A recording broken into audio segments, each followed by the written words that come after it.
This video instructional lesson has to do with throwing cylinders at the potter's wheel. As you would with any piece of clay, it's nice to have it formed into the shape of a ball, at least something with a flat bottom, so that you can place on the center of your bat, center of your wheel, and spin that to make sure that it's relatively centered. Pat it down a little bit to make sure that it's stuck on the bat.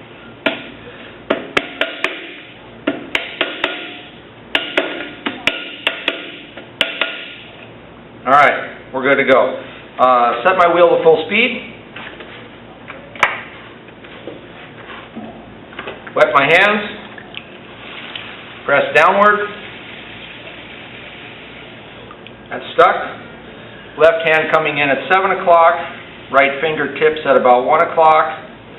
Squeeze inward and upward to create a cone shape. I'll do that one more time.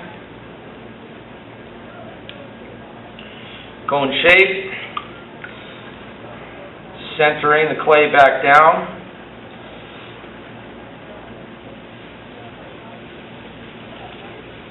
Working slowly with your thumb and your index finger. As you push downward with your thumb, clay has to go outward. Your index finger is what's going to keep it from mushrooming.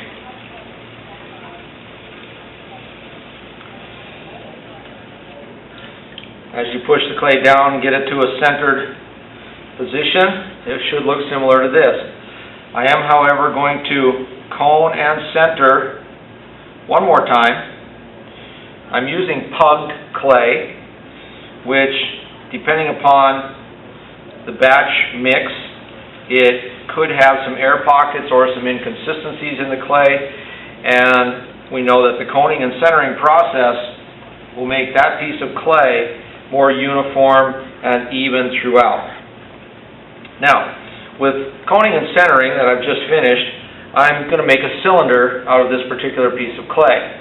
What I like to think of as a cylinder is something that is smaller in diameter and taller. So I'm thinking of a smaller base and a taller piece of clay above it. So as I begin at this point, I want to make sure that I have something reflective of that. I can always squeeze it inward to make it smaller in diameter, but I really don't want to start with anything that's very wide and short and then push that in to make it taller. I want to start off something with a piece of clay that is smaller in diameter, and thus I can make it taller. So I've done this. And now, just by good practice, I encourage beginners to do this. Slow down your wheel to a slow to medium speed. Put your foot back on the floor so you can maintain some balance.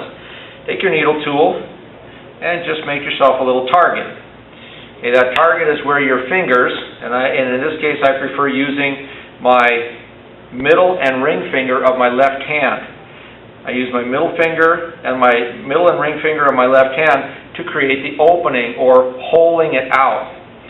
What do I do with my right hand is I place my right palm against the clay, so the clay just flows through my hand, and then I use I place my two fingers across my thumb area here, and I begin to press downward once my fingers are in the center of that target. Okay? By doing so, I know that I am centered. I am not anywhere else on that piece of clay. As I'm making a cylinder, I continue to push downward slowly until I reach the desired depth. Okay? Once I've reached my desired depth, I can actually stop the wheel, use the needle tool. This is also good practice. Take your needle tool, stick it right there in the middle, put your finger against it, and that thickness tells me how thick the bottom of my pot is at this point. So, by doing that, I know how thick my piece is, and that's pretty ideal. That's at about a ½ inch thick, and that leaves me some clay to trim off the bottom should I want to do so later on. I've established that my thickness is good. Now I'm going to take it to the next step, and I'm going to open it up. I go back into the same position using my middle and ring finger of my left hand, and I start to slowly squeeze. This is the action of my fingers. I'm squeezing the clay towards my right palm. I'm squeezing towards my right palm. Keep water for lubrication so that The clay flows easily between my hands, and as I squeeze outward toward my right palm, my clay is starting to take on a shape where at the bottom it's thinner and it's thickest right here in the middle. All right? So now I get to a point where I'm ready to make my first pull. Pulling is the second most difficult part, I think, of the process of making pots at the wheel. The first difficult part is coning and centering. The second difficult part is pulling. You have to do so evenly and uniformly, otherwise your wall will be uneven. So I like to count in the back of my mind, and it doesn't matter how high I count or how fast I count. The difference is if I'm counting 1, 2, 3, 4, 5, I'm moving upward at that pace until I reach the top, and then I'm going to lift right off the top. So this is what it looks like. With my right hand, the ring finger and middle finger, once again, placed at the outside against the back, I'm going to make a little groove there. And you can see that groove that I'm creating. What's above my fingers is what I'm going to lift up. My left thumb is going to rest kind of in between those two fingers. My left middle finger is going to be parallel to the thumb on the inside of the clay. I make sure I have water for lubrication, and my point of contact is now here at about 4 o'clock. My arms are braced firmly against my body, and as I begin that pull upwards, you can see that the clay is rising. My cylinder form is getting taller, and I'm going to lift right off the top. I did not pinch when I got to the rim. That's very important. If you pinch at the rim, you will get a thin rim.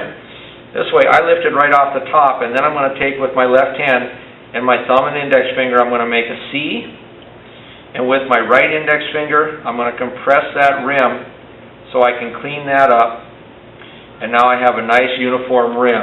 I've not stretched that out.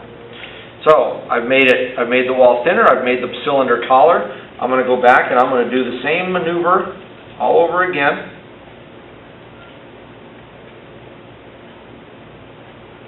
Pulling up slowly and evenly to create a cylindrical form. I lift right off the top, then I go back, I make a C and compress that one more time. Now, I've got one more little pull that I can take out of the bottom because I can see some additional thickness down there. So I'm going to do that to even out my wall a little bit more. Make more use of the clay that I have in front of me instead of cutting it away or having a really heavy piece.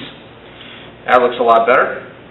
I'm going to compress that one more time, and this time I just use my middle finger and thumb, or index finger and thumb, it doesn't much matter. Now I'm going to go ahead, just because I want to get a visual of what this looks like, I want to go ahead and use my sponge, and I'm going to mop up all the water.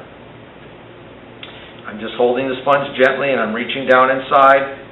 The wheel and the sponge are doing all the work for me. This is not about me handling anything and doing extra work.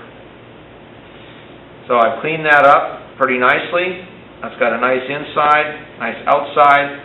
I'll even use the sponge, and I'm going to clean up that rim a little bit to soften it. Now I have to decide if I want some shape to it. So we'll deal with shaping in another video, but for here I wanted to show you how to throw a cylinder. This is a cylindrical shape.